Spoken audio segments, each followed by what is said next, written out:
Tasmania অস্ট্রেলিয়ার সবচেয়ে বড় আইল্যান্ড স্টেট, দ্বীপ রাজ্য বলতে পারেন।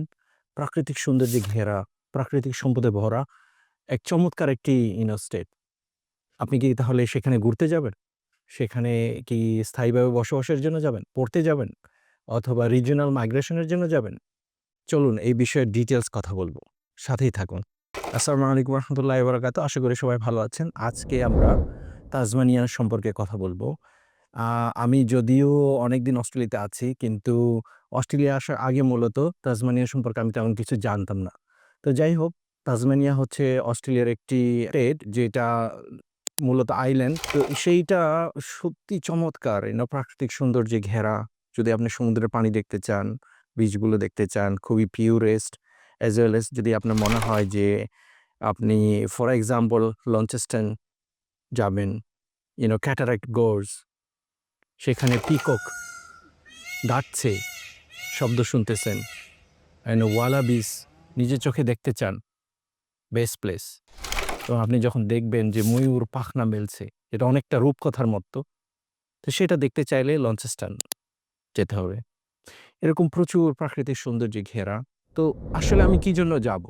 আমি যখন ভিজিট করেছি, প্রচুর বাংলাদেশি স্টুডেন্টস আর দেয়া। রিজনটা কি? কারণ হচ্ছে যে অনেকগুলো রিজন এর মধ্যে রয়েছে। তো আমি একটা, একটা করে সেগুলো আনফোল্ড করব। ১ম রিজন হচ্ছে যে তাসমানিয়া হচ্ছে একটি রিজিওনাল স্টেট। রিজিওনাল স্টেটের মধ্যে হচ্ছে পুরো তাসমানিয়ার যেকোনো ল্যান্ড পার্ট এটা রিজিওনাল এর মধ্যে পড়ে। নরমালি অন্যান্য স্টেটের কিছু অংশ সিবিডি, সেন্ট্রাল বিজনেস ডিস্ট্রিক্ট, যেটা রিজিওনাল এরিয়া ডিফাইন করা থাকে না। কিছু আউটস্কার্ট সেটাকে রিজিওনাল এরিয়া হিসেবে ডিফাইন করা থাকে। পুরো তাসমানিয়া ইজ রিজিওনাল। তো যারা মাইগ্রেশনের চিন্তা করছেন অথবা যারা অস্ট্রেলিয়ায় স্থায়ীভাবে বসবাসের চিন্তা করছেন, পার্মানেন্ট রেসিডেন্সির চিন্তা করছেন, তাদের মাথায় খুব সুন্দর এটা ক্লিক করবে যে রিজিওনাল এরিয়াটা কেন ইম্পোর্টেন্ট অথবা এটার বেনিফিটটা কি? আমি আরো আনফোল্ড করব। তো রিজিওনাল এরিয়া তার মানে হচ্ছে যে তাসমানিয়ার যেকোনো ইনস্টিটিউট, যেকোনো ইউনিভার্সিটি, হায়ার এডুকেশন ইনস্টিটিউটে আপনি যদি পড়াশোনা করেন, তাহলে আপনি রিজিওনাল এরিয়াতে পড়াশোনার কারণে যেই এলিজিবিলিটি, যে সমস্ত পয়েন্ট আপনার পাওয়ার কথা, সেটা আপনি খুব দ্রুতই পেয়ে যাচ্ছেন। That is one benefit. তারপরে আরেকটা বেনিফিট হচ্ছে যে তাসমানিয়াতে এমন কিছু স্কিল লিস্ট আছে যেগুলোর আ এডুকেশনাল রিকোয়ারমেন্ট অনেক কম। তারপরেও আপনি স্কিল অ্যাসেসমেন্ট যখন করবেন, এই প্রফেশনাল অকুপেশন লিস্টের মধ্যে সেগুলা অল্প এডুকেশন দিয়ে আপনার এলিজিবল হবেন। বিষয়টি আরেকটু ব্রেকডাউন করছি। যেমন AQF, অস্ট্রেলিয়ান কোয়ালিফিকেশন ফ্রেমওয়ার্ক, সেটা হচ্ছে 1 থেকে নিয়ে 10 পর্যন্ত। 10 হচ্ছে হাইয়েস্ট পিএইচডি যারা করবে তাদের 10। আর হচ্ছে যারা ব্যাচেলর উইথ অনার্স করবে তাদের লেভেল হচ্ছে 8। আর যারা হচ্ছে ডিপ্লোমা করবে তাদের লেভেল হচ্ছে 5। সার্টিফিকেট 4 মানে হচ্ছে লেভেল 4। তো এমন কিছু প্রফেশন ওখানে রয়েছে যেগুলো ডিমান্ড লিস্টে আছে।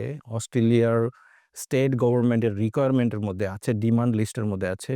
যে সেইগুলো আপনি যদি সার্টিফিকেট 4 প্লাস কিছু job experience as well S কিছু রেসিডেন্সি রিকোয়ারমেন্ট মিনস ওইখানে ওই স্টেটে আপনি থেকেছেন কতদিন, বছর খানেক অথবা এরকম স্পেসিফিক রিকোয়ারমেন্ট থাকে খুবই অল্প, বছর, ১ বছর, ১.৫ বছর এরকম। সেইগুলো যদি আপনি ফুলফিল করেন, তো কিছু অকুপেশন আছে যেখানে আপনি স্টেট নমিনেশনের জন্য, রিজিওনাল মাইগ্রেশনের জন্য আপনি এলিজিবল হবেন। 491 ভিসার জন্য আপনি এলিজিবল হবেন। তো এটা ফ্যান্টাস্টিক একটা অপরচুনিটি। আবার হচ্ছে কিছু ইনস্টিটিউটও আছে যেখানে আপনার হচ্ছে টিউশন ফি কম্পারেটিভলি কম। তো এইটা হচ্ছে সিরিয়াসলি একটা কনসিডারেশন এর বিষয়। At the end of the day যারা আপনার পিআর পাথওয়ে নিয়ে খুবই অরিড এবং চিন্তা করছেন। তো সেইটাই হচ্ছে মূলত অ্যাডভান্টেজ। তো আল্টিমেটলি টোটালি আমি এত ব্রেকডাউন এ যাওয়া এই মুহূর্তে পসিবল না। প্রত্যেকটা অকুপেশন এর জন্য স্পেসিফিক রিকোয়ারমেন্ট আছে যেটা এই ওভারঅল আলোচনার মধ্যে ব্রেকডাউন করা এই মুহূর্তে it's not an opportunity for me. আমি এটা এই মুহূর্তে কথা বলছি না। প্রিসাইসলি হয়তো আমার যদি কারো দরকার থাকে আমি তার জন্য হয়তো সেটা করতে পারি। সেটা আলাদা বিষয়। তো ওভারঅল হচ্ছে যে আপনি রিজিওনাল মাইগ্রেশন এর জন্য 15 পয়েন্ট তাসমানিয়া থেকে অনায়াসে পাবেন এবং সেখানে কম্পিটিশন কম।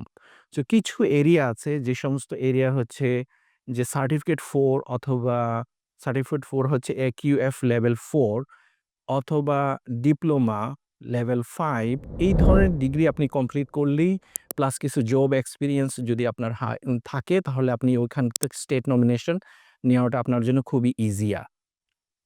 সেটা হচ্ছে একটি কথা।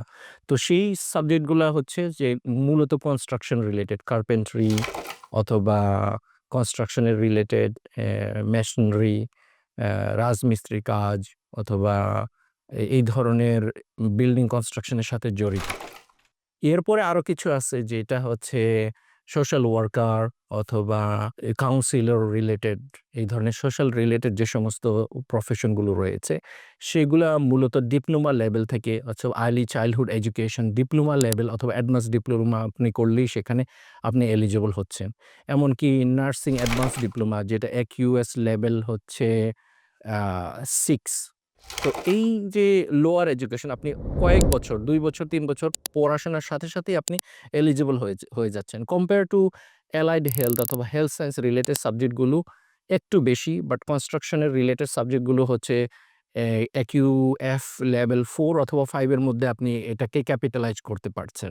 It is a big opportunity. খুব অল্প সময় পরেই আপনি স্কিল মাইগ্রেশন এর জন্য এপ্লাই করতে পারছেন।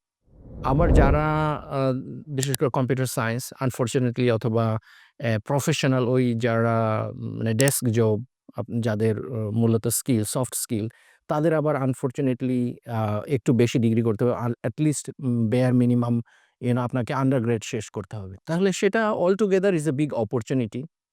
এই গেল হচ্ছে যে মাইগ্রেশনের ওভারঅল অপরচুনিটির কথা বললাম। তারপরে যদি আমি বলি যে আপনার তো শুধু আপনি একটা হিউম্যান বিইং। তো ওইখানে থাকার জন্য তো আপনার একটা সোসাইটি লাগবে।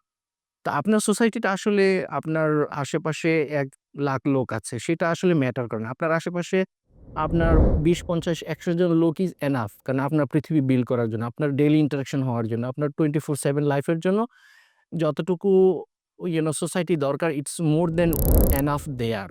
কারণ ওইখানে বাংলাদেশী প্রচুর স্টুডেন্ট আছে। তারপরে হচ্ছে ইন্ডিয়ান, পাকিস্তানি স্টুডেন্টরা আছে। বিশেষ করে হবার্ড মসজিদে যদি আপনি যান দেখবেন প্রচুর ইয়াংস্টার মসজিদে রেগুলার আসতেছে। আনবিলিভেবল আলহামদুলিল্লাহ। আর আপনার মন খারাপ হওয়ার কোনো কারণ নাই।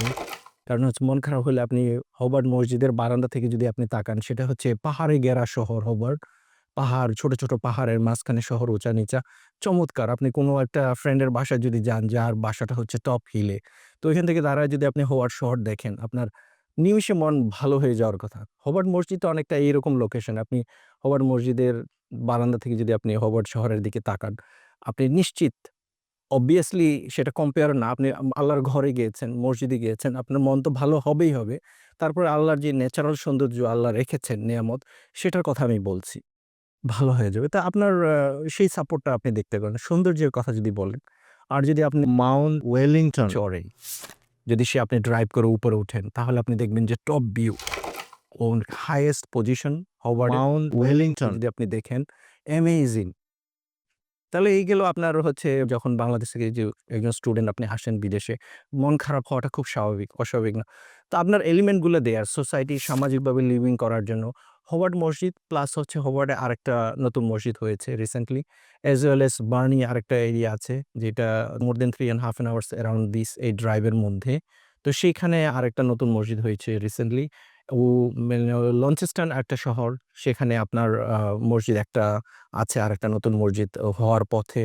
আর এর বাইরে হচ্ছে যে সমস্ত ইউনিভার্সিটি বিশেষ করে ইউটাস বলে, ইউনিভার্সিটি অফ তাসমানিয়া, ইউটাস সংক্ষিপ্ত বলে। যে এর বিভিন্ন ক্যাম্পাস আছে, লঞ্চেস্টনে আছে, হোবার্ডে আছে, বার্নিতে আছে। তো প্রত্যেকটা ক্যাম্পাসে তাদের এই যে নামাজ পড়ার ফেসিলিটিস জাস্ট ফর এক্সাম্পল বললাম। তো আপনার কমিউনিটি আছে যেখানে আপনার আ মনের কথা বলার ১ জন ২ জন ফ্রেন্ড আপনি পাবেন। It's a great.